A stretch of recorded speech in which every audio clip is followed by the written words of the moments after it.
Voting rates are rock bottom.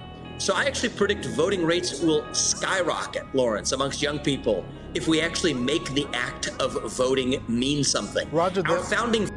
Oh, shoot. Okay, first off, young people don't want to vote because it's just a bunch of greedy idiots. A bunch of power-hungry, greedy, selfish, only catering to their elite donors are running for president. We had a Bernie Sanders who had I want to say outstanding numbers when it comes to young voters, and he got played by the Democratic Party. So once again, where are you going with this? So you take away people's rights and you expect more voters to come? One thing I don't understand is, how is it that the Republican Party, most of who proclaim to be Republicans, can sit here and cry me a river on how Democrats are trying to take away your freedoms, trying to take away your guns, trying to take away your freedom to make money, and try to take away this and this and this. And they're literally bragging about policies they want to implement that will take away your rights. I'm pretty sure they want to take away gay marriage because, like, you know, they don't like gay people. They want to take away women's rights, and you know, Pearl David don't even want women to vote. So it's like, okay. Then we got Vivek trying to take away the ability to vote. I have no idea with anyone with a half a brain could be like, you know what, that Vivek guy, he sure is someone special. Like, do you understand the history, especially when it comes to black folks? If you were African American and you are even thinking about voting for Vivek, you are a lost cause. You are an uneducated individual. Please read history and the fight that black Americans had to do to even get the right to vote. And you want to give... I'm getting ahead of myself. Let's go ahead and watch this interview that he has with Fox host, and he almost even fumbles that. But let's go ahead and watch this interview, and we're gonna have that conversation.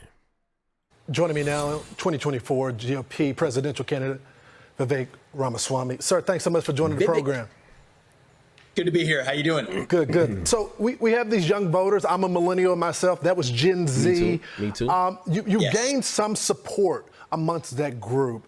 But I think a lot of young voters were surprised when you proposed a constitutional amendment to lower the age to vote, unless they take a civics exam, raise the age, of voting, unless they took a civics exam or joined the military.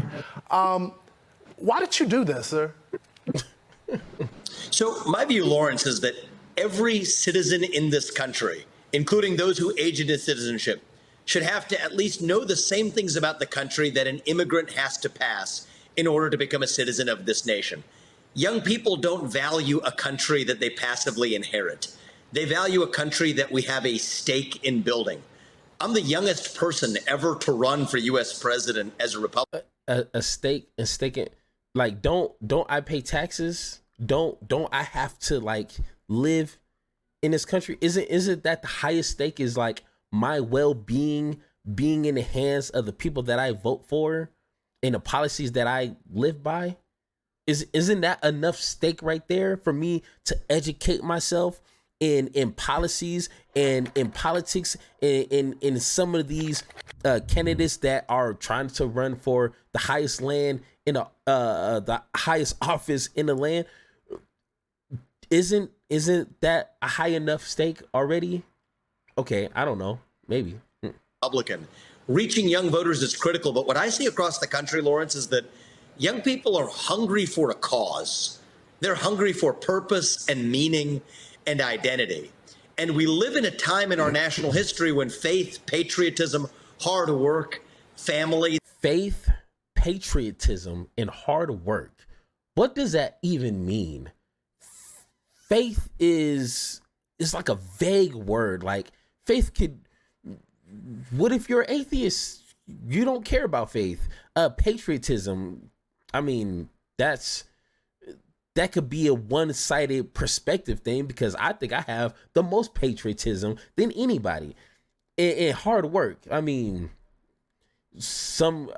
how do you value hard work? By how much you get paid? Some of these companies don't even pay a livable wage, and their workers is breaking their backs 10, 12 hours a day.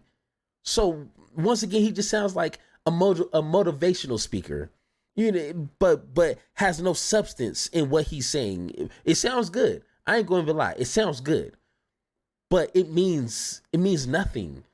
Patriotism, faith, and hard work. Like, I have that. So what? Okay. These things have disappeared.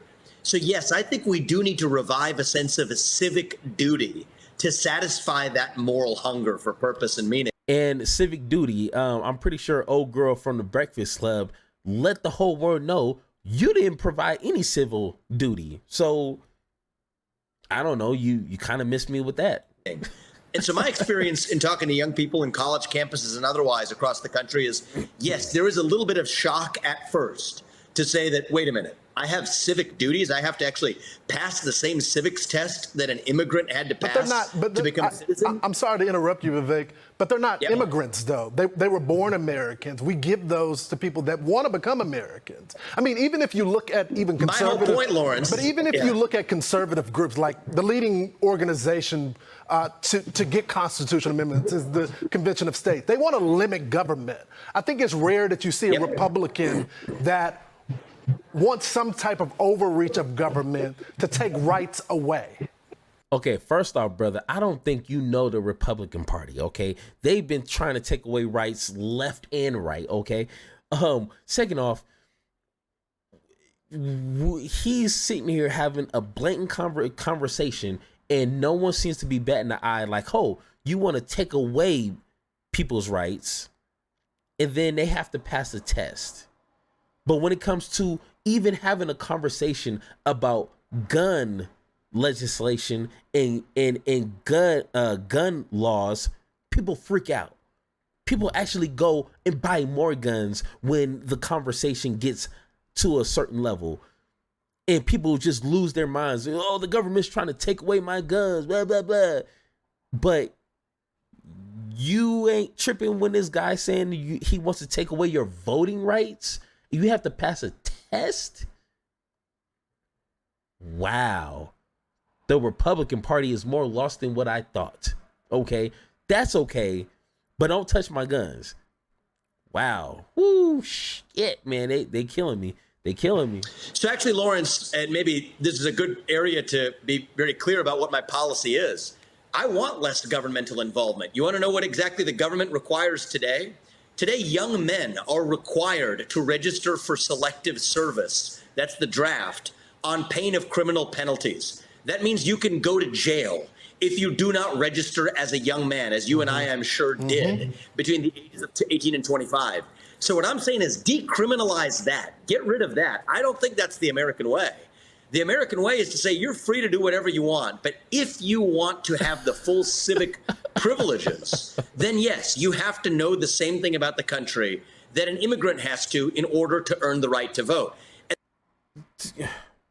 So you're comparing the right to vote, which is something that we all inherit when we're born on American soil, to signing up for a draft, which, I mean, hey, let's go ahead and get rid of that too. But that's like oranges and apples, bruh. Like, that's not even in the same conversation. And for him to try to compare that, is like, can we have like a follow-up question to that? Be like, what does that have to do with taking millions of people's rights away? And I mean, back in, 1877, Black people already overcame that because they had poll taxes, they had literacy tests for black folks. And when it comes to uneducated white people, they had the grandfather clause. If your grandfather voted to a certain extent, you were free to vote. So it seems like some people got the wrong end of that stick. So now you want to bring us back into that day? No, whoa, hold on, Vivek. It seems like you're going the wrong way here. You know, he's like the football player when the team A punts it off, Vivek catches the ball and he's running the wrong way. Bro, you got to run to the other end zone, not backwards. I don't know. That's a little weird. And the fact of the matter is, young people, especially age 18 to 25, voting rates are rock bottom. So I actually predict voting rates will skyrocket, Lawrence, amongst young people if we actually make the act of voting mean something. Roger, our founding. Oh, shoot. Okay. First off, young people don't want to vote because it's just a bunch of greedy idiots, a bunch of power hungry, greedy, selfish, only catering to their elite donors are running for president. We had a Bernie Sanders who had I want to say outstanding numbers when it comes to young voters, and he got played by the Democratic Party. So once again, where are you going with this? So you take away people's rights and you expect more voters to come. Fathers envisioned a country where people have skin in the game, where people actually, as citizens, have duties. We've forgotten that. So I think reviving that while decriminalizing the selective service requirement, that is less government involvement while also improving our sense of citizenship and civic duty. I think a lot So of young people would agree with you on that point. I want to move to something else because I got limited time with you. There's this new poll that came out in the New York Times, and it's a New York Times Siena poll right here, and it said 24%, and this is talking about what they will likely support as it relates to the primary. 24% said a candidate who focuses on defeating woke in schools, media, and culture. But 65% said a candidate who focuses on restoring law and order in streets and at the border. Do you feel like the Republicans, some in the race, have focused too much on the woke and not more on economic policies? No, he's going to fumble this one. Well, I do. But one of the things I've said since the start of this campaign is that wokeism, it's just a symptom of a deeper national identity crisis in our country. We have to fill that void. For too long as conservatives, I think we have been running from something. Now is our moment to start running to something. What does it mean to be an American? If we can answer that question, Lawrence, revive our self-confidence, yes, that is how we grow our economy. Unapologetically embracing free market capitalism, the best known system to man to lift people up from poverty. Okay. Unlock American energy, put people back to work by no longer paying them to stay at home. Yes, this is how we grow an economy, but we can only adopt these policies if we actually revive our sense of who we are as Americans. And so okay, so he just dodged the whole question.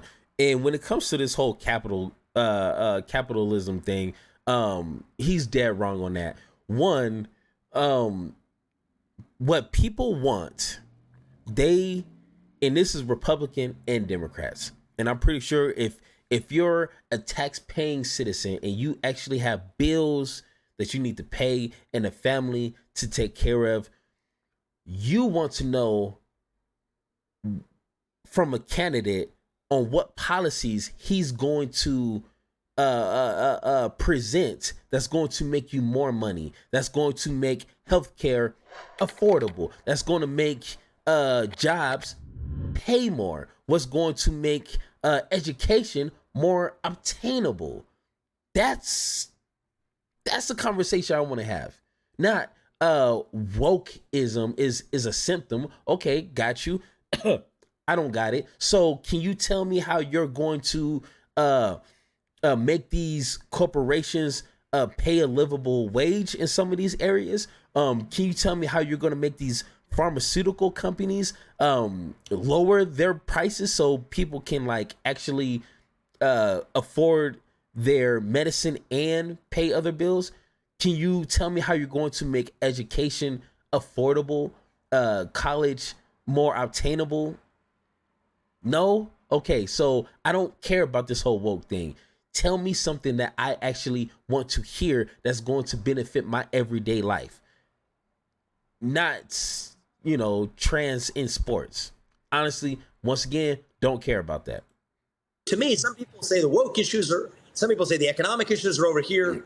Actually, I think both of these go hand in glove with reviving our missing national identity as Americans. And frankly, I think that's why we've been so successful. I've gone from 0.0% in March in the polls to now actually polling at the unambiguous third in the national polls across the Republican primary, even before the first debate. Many of those supporters are young people. And I think they're responsive to that message of national identity. Vivek, the former president just took the stage a few minutes ago, and he was talking about Bidenomics. Let's play the sound from the president.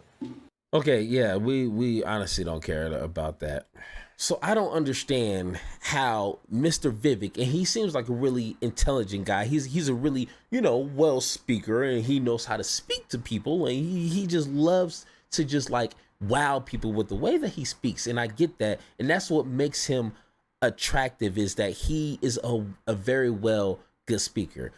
But it seems like once again, he is missing just the entire conversation when it comes to taking away voters' rights. Black people have a history and a bunch of other rights, like women's rights, latched onto this when it comes to the civil rights movement. But when it comes to voters' rights, it was a fight. It was from Frederick Douglass saying, hey, Black people are not free until we get to the ballot, until we have the opportunity to vote. But you want to take that away. I don't understand how any African American can look me in my four eyes with a straight face and say, I'm a Republican and I kind of like Vivek.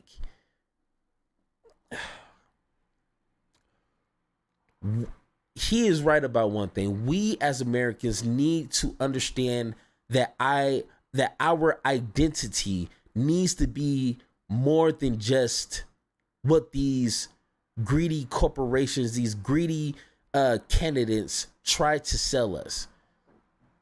Our identity needs to be with each other in mind. And I know that's a crazy thing to say, because a lot of people, especially in 2023, just worry about themselves, worry about me. How much money am I making? Me. That's all that we, or a lot of you guys, not me, seem to care about. But if we can actually work together like, a united, like a United States, and make sure that the people that we decide to put in power are held accountable, and making sure they're working for us. They're not working for these greedy lobbyists. They're not working to enrich themselves. We need to make sure they're working on our behalf and making sure that we in America are living the best life we can. That's the identity I think we're missing. And until we get to that point, we're going to allow people like Vivek, with his, eloquent speaking, to craftily divide us and strip away little by little the rights that my ancestors and your ancestors fought for and died for to give us today. And we're just going to give that away because of what? Because of a woke? Really? Oh my God, man, we got a long way to go. But once again, if you think I'm wrong, if you think Vivek is a stand-up guy and we should just take away our voting rights because like that's a good thing, then let me know in the comments. Let me know in the comments. And like always, let's have that conversation. Thank you for listening, and don't forget to join the conversation by subscribing. Make sure to tune in next time, and like always, power to you, power to me, power to the people, power to the pod.